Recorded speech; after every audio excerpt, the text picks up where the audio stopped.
Episode 2, Unfinished Business. Chapter 1, Reflections in Glass. Michael Parker stood at the floor-to-ceiling windows of his real estate office, watching the morning traffic inch through downtown, while his coffee grew cold on the desk behind him. 2 weeks had passed since Catherine's visit. 2 weeks since his understanding of his family had been turned upside down. And he still felt like a man standing on shifting ground. The Hartfield building's 20th floor offered a commanding view of the city he'd called home for 50 years. But today the familiar landscape felt foreign. Everything looked the same: the courthouse square where he'd played as a child, the high school where he'd met his ex-wife, the church where his father had taught him to tie his shoes in the fellowship hall. But his perspective had fundamentally changed. His phone buzzed against the glass surface of his desk. Another client, probably. His assistant had been fielding calls all morning from people wanting to buy or sell houses, to find the perfect place to build their dreams or escape their nightmares. The irony wasn't lost on him that he spent his days helping people find homes when he couldn't seem to find his own emotional center. "Michael?" Jennifer's voice came through the intercom. "The Washingtons are here for their 10 o'clock. He turned back to his desk, straightening his tie and forcing his face into the professional mask that had served him well for 25 years in real estate. The Washingtons were selling their family home after 40 years. The husband wanted to downsize, the wife couldn't bear to leave the place where she'd raised her children. Another family navigating the complicated terrain of change and memory. "Send them in." James and Patricia Washington entered with the careful politeness of people who had been arguing in the car, but were trying to present a united front. Michael had seen it 1,000 times: couples whose dreams had evolved in different directions. Families whose definitions of home no longer aligned. "Mr. Parker," James Washington said, extending a firm handshake. "Thank you for meeting with us." Patricia Washington hung back slightly, her eyes already bright with unshed tears. She clutched a manila folder that Michael suspected contained photographs and documents related to the house they were preparing to sell. "Please, sit down," Michael said, gesturing to the chairs across from his desk. "I understand you're looking to sell the family home?" 42 years we've lived there," Patricia said, her voice catching slightly. "Raised 3 children, buried 2 dogs. Hosted every holiday dinner for the extended family. That house holds our entire life." James reached over and patted his wife's hand with the automatic gesture of long marriage. "Patricia knows it's time. The house is too big for just the 2 of us, and with my retirement income." He shrugged, the gesture encompassing all the practical realities that made staying impossible. "But what if we're making a mistake?" Patricia continued. "What if the new owners don't understand what they're buying? What if they tear down the garden James built, or paint over the growth chart we marked on the kitchen wall?" Michael felt an unexpected tightness in his chest. How many times had he had similar conversations with sellers who couldn't bear to let go of the physical spaces that held their memories? How many times had he offered the standard reassurances about new beginnings and fresh starts? "Mrs. Washington," he began, then stopped. The words he usually said about houses being just buildings, about memories living in hearts rather than walls, suddenly felt hollow. Since learning about his father's past, he'd begun to understand that some places held more than memories. They held secrets, truths, the accumulated weight of lives lived in complicated ways. "Mrs. Washington," he started again, "can you tell me what you're most afraid of losing?" The question surprised all 3 of them. It wasn't the kind of thing real estate agents typically asked. Wasn't part of the standard script for handling emotional sellers. Patricia looked at her husband, then back at Michael. "I'm afraid of losing the proof that we were happy there. The evidence of the life we built together." She opened the manila folder and pulled out a photograph of the house. As it had looked when they'd first bought it, young and full of possibility. What if selling the house means admitting that part of our life is over? And what if keeping it means we can't start the next part? James added gently, Patricia, we've been having this same conversation for 6 months. The house isn't our life. Our life is what we carry with us. Michael stared at the photograph in Patricia's hands, seeing not just the Washingtons' home, but every family home that held secrets and stories. His father had carried his real life with him when he'd left his first family.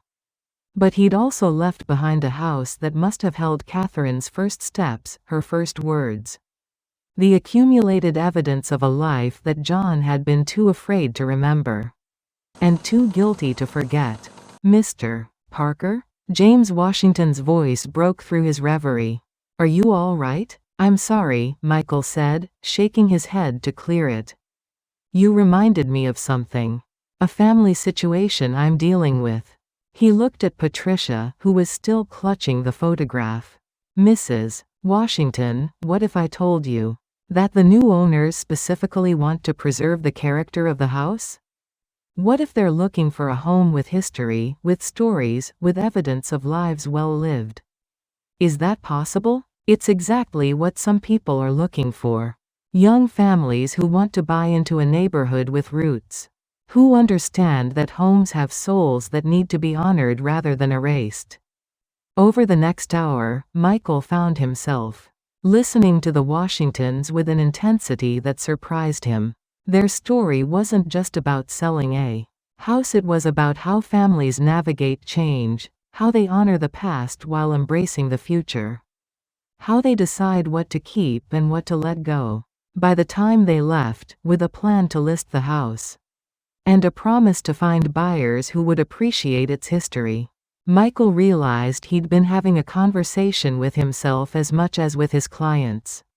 The Washingtons were struggling with letting go of a home that held their memories. Michael was struggling with holding on to anger about a father who had held too tightly to his secrets. Chapter 2: The Call. That afternoon, as Michael was reviewing comparable sales in the Washingtons' neighborhood, his cell phone rang. Anna's name appeared on the screen, and he felt the familiar mixture of affection and apprehension that had characterized their relationship since Christmas. Hey, sweetheart. How's school? Dad, I need to talk to you about something. Anna's voice carried the excited urgency. That meant she'd made a decision she was hoping he'd support. I got a call from Catherine yesterday. Michael set down his pen and leaned back in his chair. Over the past 2 weeks, he'd had several conversations with Catherine, polite, careful exchanges that danced around the more complicated emotions her presence had stirred up. She was a lovely woman, clearly intelligent and gracious. But every interaction reminded him of how much he hadn't known about his own father. What did she want to talk about? Her son James wants to meet us. He's planning to drive up this weekend with his fiancée. And Catherine asked if we'd be interested in getting together. Dad, he's only a few years older than me. I have a cousin I never knew existed. Michael felt that familiar tightness in his chest, the same feeling he'd had watching Patricia Washington struggle to let go of her family home. Anna's enthusiasm was infectious, but it also highlighted how much their family had changed in just 2 weeks. New relatives, new history, new obligations. To people who were strangers despite sharing blood. Anna, I'm not sure I'm ready for that. The silence on the other end of the line stretched long enough that Michael wondered if the call had dropped. Dad? What do you mean you're not ready? I mean, this is all happening very fast. 2 weeks ago, we didn't know Catherine existed. Now we're supposed to welcome her children into our family. Like it's the most natural thing in the world? But they are family, Anna said, her voice rising with the passion that had always made her a fierce defender of the underdog. They're Grandpa's grandchildren. They're my cousins. Just because we didn't know about them before doesn't mean they don't belong. Michael rubbed his temples, feeling the onset of the headache that had been plaguing him for days. It's not that simple, Anna. These people have their own lives, their own families. We don't know anything about them except that they share some DNA with us. Then maybe we should get to know them, Anna shot back. Dad, what's really going on here? Ever since Catherine's visit, you've been different, distant, like you're angry about something. I'm not angry. Yes, you are. And I think I know why. Michael waited, not sure he wanted to hear his 20-year-old daughter's analysis of his emotional state. You're angry at Grandpa, Anna continued. You're angry that he had secrets, that he wasn't the person you thought he was. But Dad, he was exactly the person you thought he was. He was your father. He loved you. He was proud of you. None of that changes because he made mistakes before you were born. Doesn't it? The words came out sharper than Michael had intended. Anna, our entire family history is based on lies. The man I thought was my father was actually someone else entirely. He abandoned a wife and child, stole money, created a false identity. How am I supposed to just accept that and move on? Because he spent 50 years trying to make up for it, Anna said quietly. Because he became a good man, a good father, a good husband. Because the alternative is letting his past mistakes destroy the good things he built. Michael stared out his office window, watching people move through their lives with the confident assumption that they knew who they were and where they came from. He envied them that certainty. I need time to process all this, he said finally. Tell Catherine that I appreciate the invitation. But I'm not ready to meet James yet. Dad. Anna, please. Just give me some time. After he hung up, Michael sat in his office, listening to the sounds of the building around him, phones ringing, conversations in the hallway. The hum of the air conditioning. Normal sounds of a normal day in a normal life. But nothing felt normal anymore. His computer chimed with a new email. Another client wanting to schedule a showing. Another family looking for the perfect place to build their dreams. Michael opened the message and began crafting a response. Grateful for the familiar routine of work, for problems that could be solved with market analysis and negotiation skills.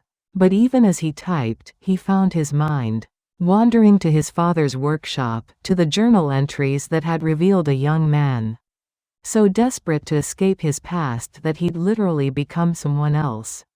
Had John David Parker ever felt like an imposter? Had he ever sat in meetings or social gatherings, wondering if people would still accept him if they knew who he really was? That evening, Michael found himself driving toward his childhood home without having consciously decided to go there. It was a route he'd traveled thousands of times, first as a child in the backseat of his father's car, later as a teenager borrowing that same car for dates and basketball games, finally as an adult visiting his aging parents. Evelyn's house looked the same as always, the porch light burning yellow against the gathering dusk. The garden John had planted showing the first signs of autumn dormancy. Michael sat in his car for several minutes, trying to understand what had drawn him here. Through the kitchen window, he could see his mother moving around, probably preparing dinner for one. The sight filled him with an unexpected sadness. Evelyn had adapted to widowhood with characteristic grace. But Michael knew she was lonely in ways she would never admit. He knocked on the front door instead of using his key, a habit he'd developed since his divorce. A way of respecting boundaries in a life that felt increasingly undefined. Michael. Evelyn's face lit up with surprise and pleasure. I wasn't expecting you. Have you eaten? I'm not really hungry, Mom. I was in the neighborhood. Evelyn studied his face with the careful attention of a mother who had spent 50 years learning to read her son's moods. Come in. I'll make coffee. They settled in the kitchen, the same room where they'd read John's journal 2 weeks earlier. The late afternoon light slanted through the windows. illuminating dust motes that danced in the air like tiny spirits. Anna called me today, Michael said without preamble. Catherine's son wants to meet us. James. Yes, Catherine mentioned that when she called yesterday. She's very excited about the possibility of bringing our families together. And how do you feel about that? Evelyn was quiet for a moment, stirring cream into her coffee with the precise movements that suggested deep thought. I feel like your father would have wanted it. All those years of supporting Catherine from a distance, of following her life and her children's lives, I think he would have loved to see the families united. But he didn't unite them, did he? He kept them separate for 50 years. Because he was afraid, Evelyn said gently. Because he didn't know how to fix what he'd broken. Without breaking something else. Michael stood up abruptly and walked to the window that looked out over John's garden. The roses were still blooming, their red faces turned toward the fading sun, like faithful sentinels keeping watch over the family's secrets. Mom, I found something today. At work. In my desk drawer. He turned back to face her, pulling a folded piece of paper from his jacket pocket. I was cleaning out old files, and I found this tucked behind some contracts. I must have taken it from Dad's things after the funeral. And then forgotten about it. Evelyn took the paper with trembling hands. It was a letter, written in John's careful script. Addressed to Michael but never sent. Dear son, I am writing this on your 40th birthday. Watching you play with Jake and Emma in the backyard while your mother and Rebecca prepare dinner. You are a good father, better than I ever was. And I am proud of the man you've become. There are things I need to tell you, truths I've carried for too long. I know you've noticed my reluctance to talk about my childhood, my family, the years before I came to this town. You've been patient with my privacy, but I see the questions in your eyes.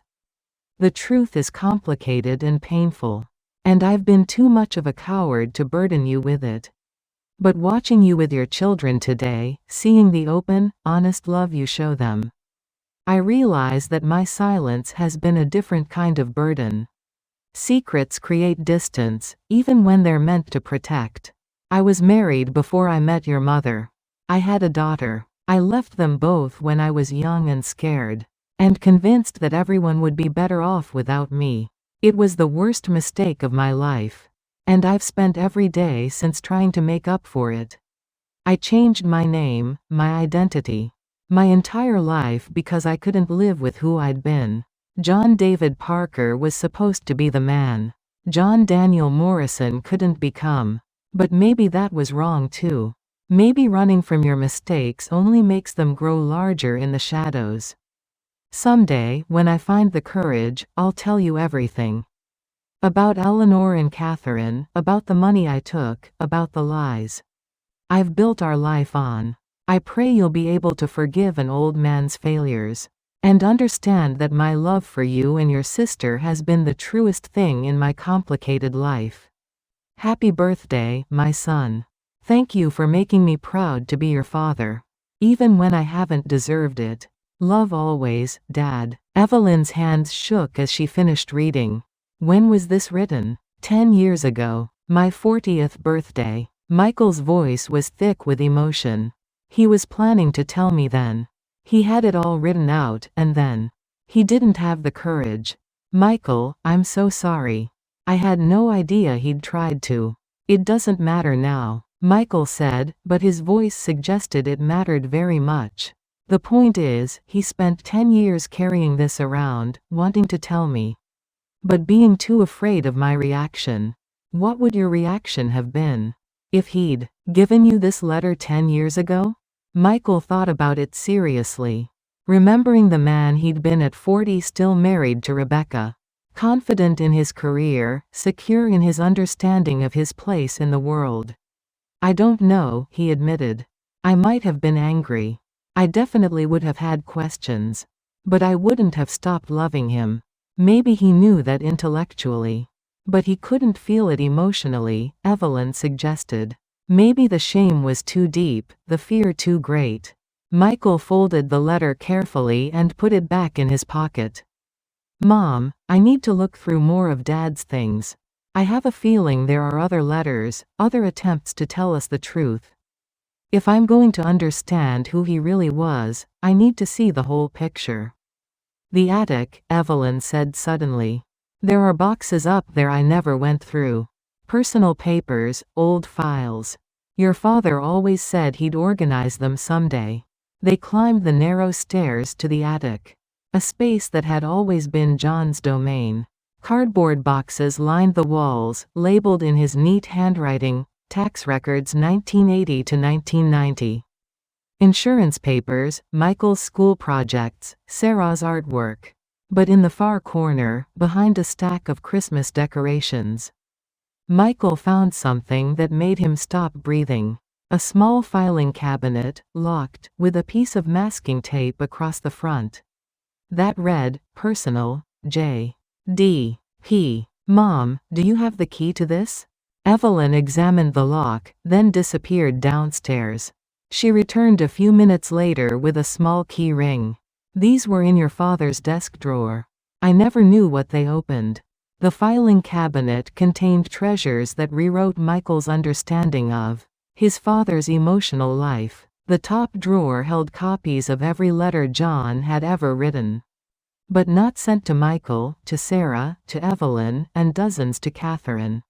Letters spanning decades, documenting a man's struggle with truth, and fear and love. The bottom drawer contained something even more significant. A thick folder labeled, Catherine, Communications. Inside were copies of letters John had actually sent over the years, brief notes accompanying anonymous financial gifts. Updates on his health sent through intermediaries. Even a few photographs of Michael and Sarah as children with notes on the back explaining who they were. He was in contact with her, Evelyn whispered, reading over Michael's shoulder. All these years, he was maintaining some kind of connection. Michael pulled out a letter dated just 5 years earlier. Dear Catherine, I know you've asked your mother's sister not to forward any more of my letters, and I respect that decision. This will be the last time I try to communicate with you directly.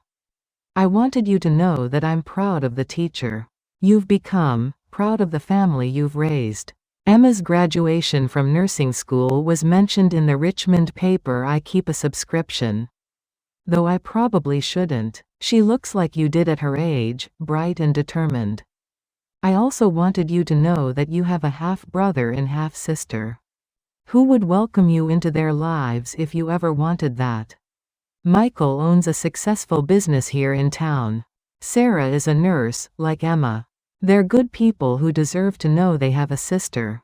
Just as you deserve to know you have siblings. I understand if you never want to hear from the man who abandoned you. I understand if my attempts at connection feel invasive rather than loving. But please know that not a day passes that I don't think of you with love and regret. If you ever change your mind, if you ever want to know about your father's family, my wife, Evelyn Parker, is a good woman who would help you understand that there was more to my life than the mistakes I made when I was young. With love and hope for your happiness, John. She wasn't responding to his letters. Michael said, his voice heavy with new understanding. He kept trying to reach out, but she was rejecting contact. Until now, Evelyn pointed out. She came to us because he died, because his final letter explained things in a way his earlier attempts hadn't. Michael continued reading through the files, piecing together a picture of his father as a man who had spent 50 years trying to balance love for two families with guilt over his past choices. There were records of financial support, evidence of quiet monitoring, proof of a love that had never died despite decades of separation. I need to call Anna, Michael said suddenly. I need to tell her that she was right. About what? About Dad. About family. About giving Catherine's children a chance. Michael stood up, brushing dust from his clothes. If Dad spent 50 years wanting to bring these families together, who am I to stand in the way? The next morning, Michael woke with a clarity he hadn't felt in weeks. The anger that had been burning in his chest since Christmas had transformed into something else, not forgiveness exactly, but understanding. His father hadn't been a deceiver so much as a man, paralyzed by the fear of losing what he'd found by revealing what he'd lost. He called Anna before 7, knowing she'd be awake despite the early hour. She'd always been an early riser, a trait she'd inherited from John. "Dad? Is everything okay?" "I'm okay. Better than okay, actually. Anna, I want you to call Catherine and tell her we'd love to meet James this weekend." The silence on the other end lasted so long that Michael wondered if the connection had failed. "Really? Dad, what changed your mind?" "I found more of your grandfather's papers last night. Letters he wrote but never sent, records of his attempts to stay connected to Catherine over the years. I realized I was being angry at him for having the same fears and doubts that any father would have." "So you're not mad anymore?" "I'm still processing it all. But I'm not mad. I'm grateful, I think. Grateful that he tried so hard to be the father he thought we needed. Even when it meant carrying secrets that must have been incredibly painful." They made plans to meet at Evelyn's house on Saturday. Catherine would drive up with James and his fiancée, and they would attempt what John had never found the courage to do: bring his two families together. After the call, Michael sat in his kitchen, drinking coffee and thinking about the clients he'd be meeting with that day.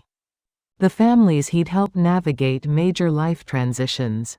The Washingtons, who were struggling to let go of a house that held their history. The young Rodriguez couple, who were buying their first home and seemed to believe that the right address could guarantee their happiness. The Hendersons, whose divorce had turned their dream house into a battlefield. All of them were dealing with the same fundamental questions that had shaped his father's life. How do you balance what you want with what you owe to others? How do you honor your past while building your future? How do you live with the consequences of choices you can't unmake? His phone rang, interrupting his reverie. The caller ID showed his office number. "Michael, it's Jennifer. I'm sorry to call so early, but Patricia Washington called. She wants to know if you can meet with them again this morning. She says it's urgent." "Did she say what it was about?" "No, but she sounded upset. I put them down for 9 o'clock if that works for you." Michael glanced at his watch. 8:15. Enough time to shower and get to the office. Though he wondered what could have happened overnight to create urgency in a house sale. The Washingtons were waiting in his office when he arrived. But their dynamic had shifted dramatically from their previous meeting, where James had been patient and Patricia emotional. Now their roles seemed reversed. Patricia sat calmly in her chair, while James paced by the windows with obvious agitation. "Thank you for seeing us on short notice," Patricia said as Michael settled behind his desk. "We had a development yesterday evening that changes our situation." "What kind of development?" James stopped pacing and turned to face Michael. "Our oldest son called. David. He lives in California, has his own family, his own life. We hadn't told him about our plans to sell the house." "How did he react?" "He was furious," Patricia said quietly. "He accused us of selling his childhood, of erasing family history for money. He said we had no right to make that decision without consulting the children."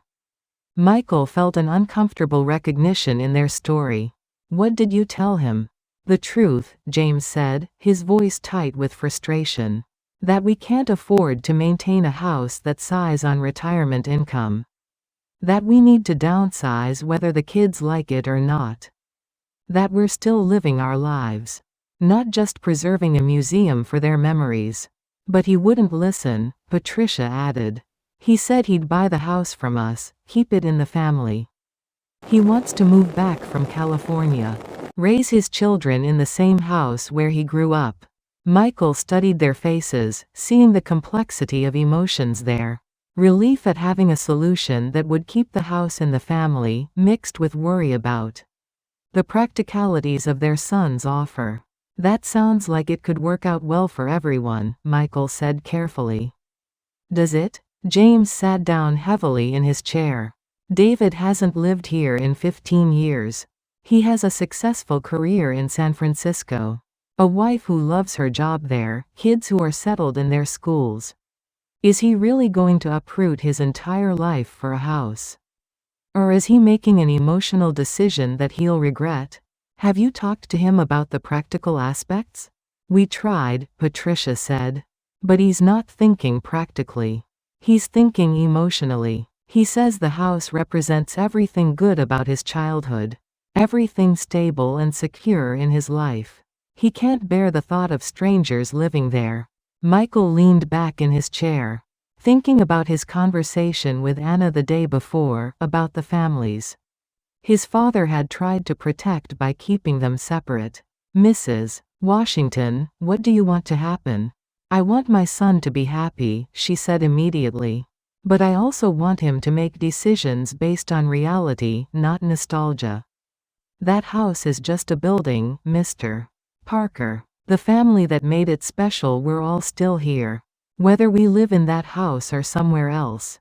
And you, Mr. Washington? James rubbed his temples with the gesture of a man fighting a headache. I want to do what's best for everyone, but I'm not sure what that is. If we sell to David, we solve our financial problems, but potentially create new ones for his family. If we sell to strangers, we solve everyone's practical problems, but break our son's heart. Michael found himself thinking about John's dilemma, how to balance love for different people when their needs seemed to conflict. Have you considered a middle ground? What kind of middle ground? What if you sold David the house but structured it in a way that protects everyone? A lease-back arrangement where you continue to live there for a few years, while he decides if he really wants to relocate. Or a gradual transition where he buys it but rents it to you initially. The Washingtons looked at each other. With the wordless communication of long marriage. That might work, Patricia said slowly. It would give David time to think through the practical implications, while giving us the financial relief we need. And it would preserve the family connection to the house, while respecting everyone's autonomy, James added. As they discussed the details, Michael realized he was having two conversations simultaneously, one about real estate transactions, and another about how families navigate change while honoring their history. The Washingtons were struggling with the same issues that had paralyzed his father. How to make decisions that honor the past while serving the present. By the time they left, with a plan to propose a creative solution to their son, Michael felt like he'd gained as much insight as he'd provided. Families were complicated. Love sometimes required difficult choices. And sometimes the best solution wasn't the obvious one, but the one that gave everyone time to grow into their new reality. Saturday morning arrived gray and drizzly. The kind of weather that seemed to mirror Michael's mixture of anticipation and nervousness. He arrived at his mother's house early, ostensibly to help with preparations, but really because he needed something to do with his hands. While his mind processed what was about to happen, Evelyn was already in full hostess mode, preparing enough food for twice as many people as they were expecting. The dining room table was set with her good china, and she'd arranged flowers from John's garden in the centerpiece. "You're nervous," she observed, as Michael rearranged the same stack of plates for the third time. "I'm meeting my nephew for the first time. I'm allowed to be nervous." "Of course you are. I'm nervous too. But Michael, remember what we learned from your father's letters. Catherine and her family aren't strangers looking to disrupt our lives. They're people who've been connected to us all along, whether we knew it or not." Anna arrived 20 minutes before Catherine was due, carrying a photo album she'd put together showing Michael and Sarah's childhood, family vacations, holiday Celebrations, a visual history of the family James had never known he belonged to. I thought he might want to see what kind of family Grandpa built after Virginia, she explained. To understand that his father became a good man, a good father. At exactly 11 o'clock, Catherine's car pulled into the driveway. Michael watched from the window as she got out, followed by a tall young man who could only be James and a petite blonde woman who must be his fiancée. James looked remarkably like Michael had at that age, the same height and build, the same dark hair. Even the same way of standing with his hands in his pockets when he was nervous. The resemblance was unmistakable and slightly unnerving. "Here we go," Anna whispered, and they all moved to the front door. The introductions were formal at first. Everyone aware they were navigating unprecedented social territory. James appeared to be in his early 30s, with an engineer's direct manner. And his mother's intelligent eyes. His fiancée, introduced as Sarah, was warm and curious, asking thoughtful questions about the house and garden. "This is where he lived?" James asked, looking around the living room with obvious interest. Our father? For over 40 years, Evelyn confirmed. He painted this room himself, built those bookshelves, planted every flower in the garden you can see through that window. They moved through the house slowly, with Evelyn and Michael sharing stories about John's daily routines, his hobbies, his quirks. James listened intently, occasionally asking questions that revealed how little he knew about his biological father. "Mom told me he followed my life," James said as they stood in John's workshop. "That he knew about my education, my career, even when I got engaged. But I never knew anything about him except that he existed. He was afraid," Anna said simply. "Afraid that contacting you would hurt you more than help you. But he never stopped loving you, never stopped being proud of you." They gathered in the dining room for lunch, and gradually, the conversation became more natural. James shared stories about his work as a software engineer, his plans to marry Sarah in the spring, their hopes of starting a family. Michael found himself genuinely liking his nephew, appreciating his thoughtful approach to life and his obvious devotion to Sarah. "I have to ask," James said as they were finishing dessert. "What was it like growing up with him? What kind of father was he to you?" Michael considered the question carefully. "He was present, engaged. He came to every baseball game, helped with homework, taught me to drive.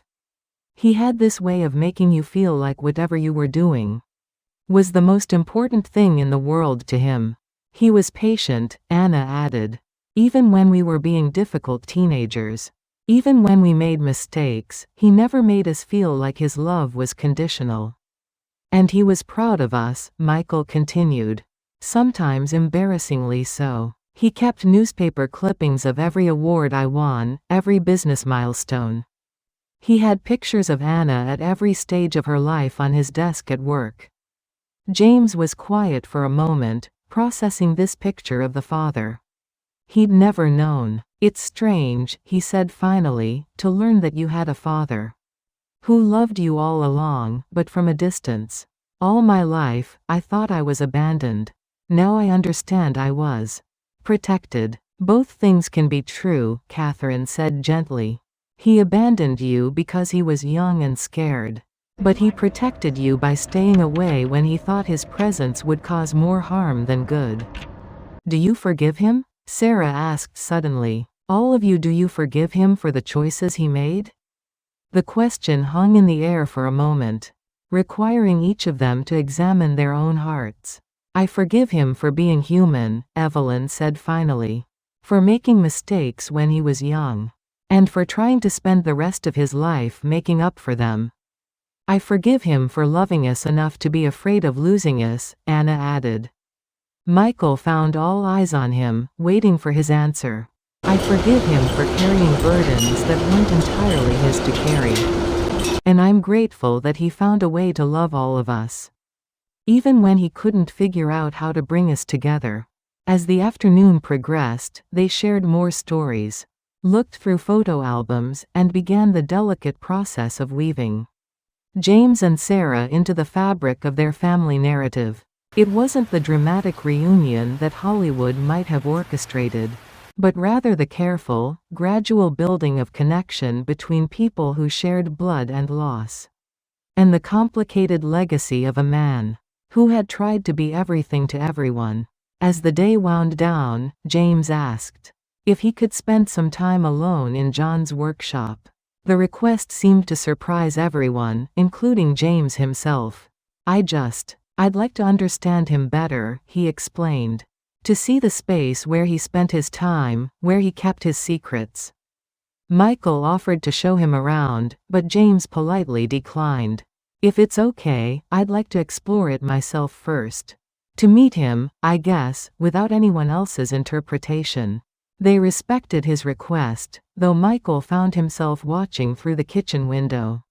As his nephew moved through the cluttered space, touching tools, examining half-finished projects, trying to understand the man who had been both present and absent in his life. 20 minutes later, James returned to the house with something in his hand, a small wooden box that none of them had seen before. I found this behind the workbench, he said, setting it on the kitchen table. It has my name on it. Indeed, carved into the lid in John's careful script were the words, "For James, when you're ready." They all stared at the box as if it might contain something dangerous. Another revelation, another secret, another piece of the puzzle that was John's complicated heart. Should I open it? James asked, looking around the table for guidance. It's addressed to you, Catherine said softly. I think the decision is yours. With careful reverence, James lifted the lid. Inside, nestled in tissue paper, was a small, carved wooden horse, clearly handmade, polished to a warm glow. Beneath it was an envelope with James's name written in John's handwriting. James pulled out the letter with trembling hands. Dear James, I carved this horse when you were 3 years old, thinking I might someday have the courage to send it to you. Your mother mentioned in one of her rare communications that you loved horses, that you drew pictures of them, and asked to visit the pony rides at the county fair. I never sent it, of course. I was too afraid of disrupting your life. Too ashamed of my past, too convinced that you were better off without me. But I kept it, hoping that someday we might meet, that I might be able to give it to you in person and explain why I left. If you're reading this, then I'm gone, and that meeting will never happen. I'm sorry for that, James. I'm sorry for many things, for leaving when you were a baby, for taking so long to find the courage to reach out, for dying before I could make things right. But I'm not sorry for the life you've built despite my absence. I've followed your achievements from a distance, and I'm proud of the man you've become. You chose kindness over bitterness, success over resentment, love over fear. You became everything I hoped you would be and more than I deserved. If you decide you want to know more about your father's family, Michael and Anna are good people who will welcome you with open hearts. They are your brother and niece, and they have never known about you. But that doesn't make them any less your family. The horse represents all the gifts I wanted to give you, but couldn't: protection, guidance, love, presence. It's small and imperfect, like its maker. But it was created with more love than you can imagine. Welcome home, my son. You were always welcome, even when I was too afraid to say so. With love and pride, your father. James held the wooden horse up to the light, examining the careful craftsmanship, the smooth lines that spoke of hours spent in loving creation. His eyes were bright with tears, but his voice was steady when he spoke. He made this 30 years ago. He's been waiting 30 years to give me a gift. He never stopped being your father, Michael said quietly. Even from a distance, even in secret, he never stopped loving you. I understand now why Mom was so willing to come here, James said, looking at Catherine. Why she was so ready to forgive. It wasn't abandonment, it was a father trying to protect his children from the pain of his past mistakes. Sarah, who had been quiet through most of the revelations, reached over and took James's hand. "What are you thinking?" "I'm thinking I want our children to know this story," James said firmly. "I want them to understand that families are complicated, that love doesn't always look the way we expect it to, and that it's never too late to choose connection over isolation." As Catherine, James, and Sarah prepared to leave that evening, they made plans for James and Sarah's wedding in the spring. The conversation had naturally evolved from tentative politeness to genuine warmth, and Michael found himself looking forward to future gatherings with his newfound family. "Thank you," James said as he shook Michael's hand goodbye, "for welcoming us, for sharing your memories of him, for helping me understand that I've had a father all along." "Thank you for giving us the chance to know you," Michael replied. "For being brave enough to meet the family you never knew you had." After they left, Michael, Anna, and Evelyn sat in the living room processing the day's events. The house felt different somehow, not emptier, but fuller, as if it had expanded to accommodate the knowledge of extended family. "That went well," Anna said, curled up in John's old chair with a cup of tea. "Better than well," Evelyn agreed. "James is a lovely young man. John would have been so proud to see him today." Michael was about to respond when the phone rang. Evelyn glanced at the clock. 8:30 on a Saturday evening was an unusual time for calls. "Hello?" They could only hear Evelyn's side of the conversation, but her expression changed from polite curiosity to surprise to something approaching shock. "Yes, this is Evelyn Parker." "No, I didn't know." "When? Are you certain?" "Yes, I understand. Could you call me back tomorrow? This is quite a lot to process." "Thank you for calling." She hung up the phone and sat down heavily, her face pale. "Mom, what is it?" Michael was on his feet immediately, moving to her side. That was Margaret Daniels, Eleanor's sister. From Virginia. Anna sat up straighter. "Eleanor James's grandmother? The woman Dad was married to before Grandma?" "Yes," Margaret said. "She said Eleanor left a letter before she died. A letter explaining things about John's departure that we might need to know." "What kind of things?" Michael asked, though he wasn't sure he wanted to know the answer. She wouldn't say over the phone. "But Michael," she said, "the story we think we know about John abandoning Eleanor and Catherine isn't the whole truth." She said Eleanor made her promise to contact John's second family if we ever came looking for answers. Michael felt that familiar sensation of the ground shifting beneath his feet. Just when he thought he understood his father's story, just when he'd made peace with John's choices, there was apparently more to learn. "Do you want to call her back?" Anna asked. "Tomorrow," Evelyn said firmly. "I need time to think about this."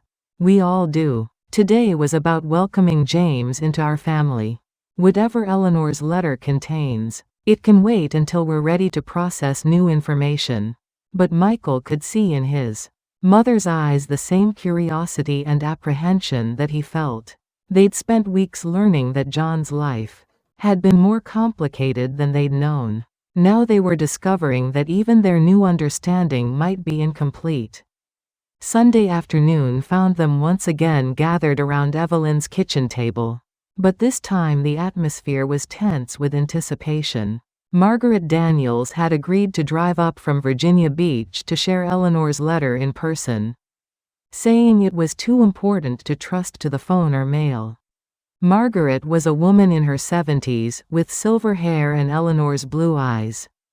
She carried herself with the dignity of someone who had lived through difficult times with grace, and she studied each of them carefully as Evelyn made introductions. "You look like him," she said to Michael. "John, I mean, though he was much younger when I knew him." "You knew my father well?" "Well enough. Eleanor and I were close, and in the early days of her marriage. John was around quite a bit. He was a good man, Mr. Parker." I want you to understand that from the beginning. They settled in the living room. And Margaret pulled a sealed envelope from her purse. Eleanor wrote this letter 6 months before she died. She made me promise to find John's second family if they ever came. Looking for answers about his past. What kind of answers? Anna asked. The truth about why he left.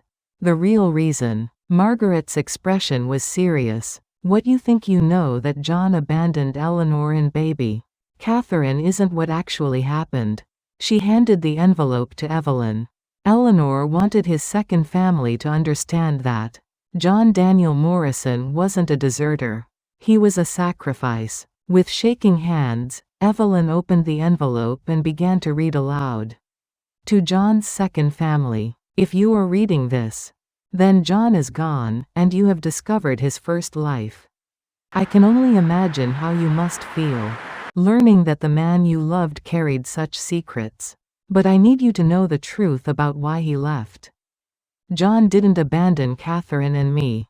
I sent him away. Our marriage was arranged by our families, a practical union between two young people who barely knew each other. John was kind and gentle, but we were never in love, never truly compatible. We tried to make it work for the sake of our family's expectations. But we were both miserable. When Catherine was born, John was a devoted father. But I could see that staying in our marriage was destroying him. He was drinking too much, staying out late, struggling with feelings he couldn't express in 1950s society. Our families blamed me for not being a good enough wife to keep him happy. The truth was more complicated.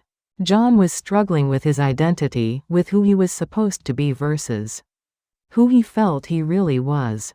He loved Catherine desperately, but he was drowning in the life we'd built. The night before he left, we had the most honest conversation of our marriage. John told me he felt like he was living a lie, that every day he stayed was making him less of the man Catherine deserved as a father. He said he was afraid he would ruin all our lives if he stayed. I told him to go. I told him that Catherine and I would be better off with a father who was absent, but remembered with love, than one who was present, but filled with resentment and self-loathing. I told him to find out who he really was, and to send money if he could, but not to come back until he was sure he could be the husband and father we needed. I never expected him to disappear completely.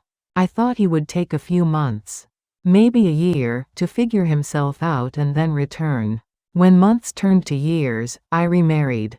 When years turned to decades, I accepted that he was never coming back. But he never stopped supporting us. Anonymous gifts appeared regularly, money for Catherine's education, for her wedding, for her children's needs. A private investigator contacted me several times over the years, asking about our welfare, making sure we were financially secure.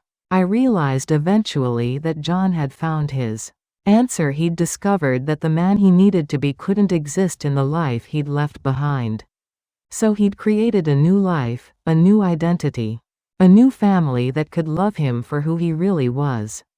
I hope you can understand that John's leaving wasn't cruel, it was kind. He loved Catherine and me enough to give us the chance to build happy lives without him, rather than subjecting us to a marriage and family built on obligation rather than joy. I hope his second family brought him the happiness he couldn't find with his first. I hope you knew a man who was confident in who he was, comfortable in his own skin, able to love freely and completely. If you did, then his sacrifice was worth it. With respect and understanding, Eleanor Morrison Hartwell. The silence that followed was profound. Michael felt as if his understanding of his father had shifted once again, but this time toward something approaching admiration rather than confusion. She sent him away, Anna whispered. She gave him permission to start over. More than permission, Margaret said quietly. She gave him absolution. Eleanor understood that some people need to completely reinvent themselves to become who they're meant to be. But the money he took from the insurance settlement? Michael asked. Eleanor's idea, Margaret confirmed. She told him to take it, to use it to build whatever life he needed to build. She said it was an investment in his future happiness. And by extension, in Catherine's. Evelyn wiped tears from her eyes. All these years, I thought John was carrying guilt over abandoning his family. But he was carrying gratitude for Eleanor's understanding and grief over losing Catherine. Does Catherine know this? Anna asked. Margaret shook her head. Eleanor never told her. She thought it would be too confusing, too painful. Catherine grew up believing her father had simply left. Which was easier to understand than believing he'd been sent away out of love. Should we tell her? Michael wondered. That's your decision, Margaret said. But I think Eleanor would have wanted Catherine to know eventually. To understand that her parents' separation was an act of love. For everyone involved, including her. Later that evening, after Margaret had returned to Virginia Beach, the family sat together trying to process this final revelation about John's past. The portrait that emerged was of a man who had been given the extraordinary gift of a second chance, and had spent the rest of his life trying to be worthy of it. I need to call Catherine, Michael said suddenly. She needs to know what her mother really felt, what really happened. Are you sure? Evelyn asked. This changes everything she believes about her childhood. It changes it for the better, Anna pointed out. Instead of being abandoned by her father, she was loved so much by both parents that they sacrificed their own happiness for her welfare. Michael made the call from the kitchen, speaking quietly into the phone for nearly an hour. When he returned to the living room, his expression was thoughtful. How did she take it? Anna asked. She cried, Michael said simply. Happy tears, mostly. She said it explained so many things about her mother's attitude toward John over the years. Eleanor never spoke of him with bitterness, never painted him as a villain. Catherine always wondered why. Will you tell James? Catherine wants to tell him herself. And she wants to share Eleanor's letter with him. She thinks it will help him understand that his biological father wasn't a man who ran away from responsibility, but one who loved his family enough to give them space to flourish. They sat in comfortable silence for a while, each processing the day's revelations in their own way. Finally, Anna spoke up. So what happens now? Where do we go from here? Forward, Evelyn said firmly. We go forward as a family, all of us. Catherine, James, Sarah, all the extended family we never knew we had. We honor John's memory by doing what he never quite managed to do, bringing all the pieces of his life together. And we stop keeping secrets, Michael added. Dad's story teaches us that secrets, even ones meant to protect people, can cause as much pain as they prevent. No more secrets, Anna agreed. Just truth, even when it's complicated. As they prepared to leave that evening, Michael realized he felt lighter than he had in months. The anger that had been consuming him since Christmas was gone, replaced by something approaching gratitude. His father hadn't been perfect, but he'd been human, flawed, loving, trying his best in impossible circumstances. Mom, he said as he hugged Evelyn goodbye. Thank you for keeping Dad's memory alive while we figured out how to understand his story. Thank you for being patient with an old woman who thought she knew everything about her husband, but was still learning new things about love. Driving home through the quiet streets of his hometown, Michael thought about the clients he'd be meeting with next week, the Washingtons, who were learning to balance family sentiment with practical needs, the Rodriguezes, who were looking for a home that could contain their dreams.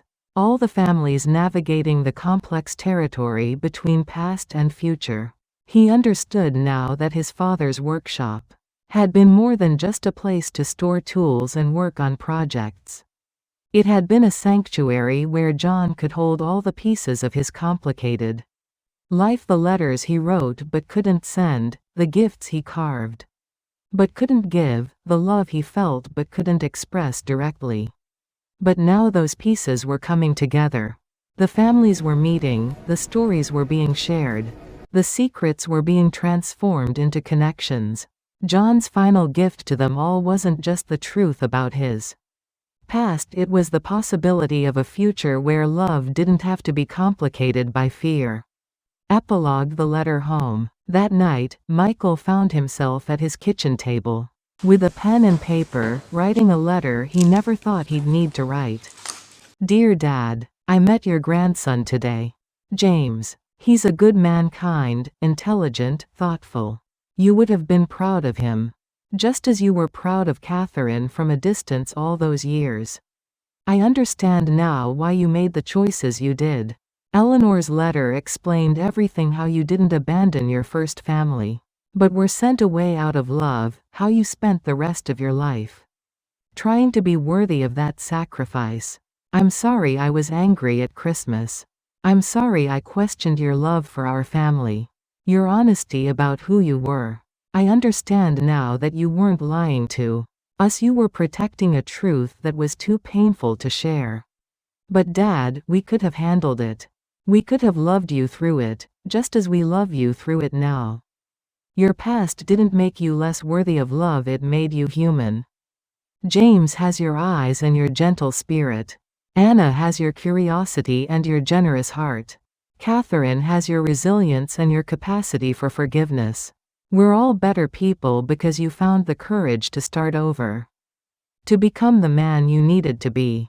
The workshop feels different now, not like a hiding place for secrets, but like a treasure chest of love. All those letters you wrote but couldn't send, all those gifts you made but couldn't give, they've finally reached their intended recipients. We're a family now, Dad. All of us. The families you thought you had to keep separate are coming together. Just as you always hoped they might. Your sacrifice wasn't in vain.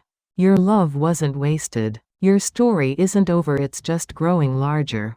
Thank you for loving us all enough to let us find each other. Your son, Michael. He folded the letter carefully and placed it in the wooden box, where he kept important documents. Someday, perhaps, he would share it with James and Catherine. Someday, when they were all ready to hear about the man who had loved them from a distance, but had never stopped hoping they might someday come home. Outside his kitchen window, the October night was clear and cold, full of stars that seemed to shine more brightly than usual. Michael thought about his father somewhere in that vastness, finally at peace. Finally free from the weight of secrets that had shaped his earthly life. The phone rang, interrupting his reverie.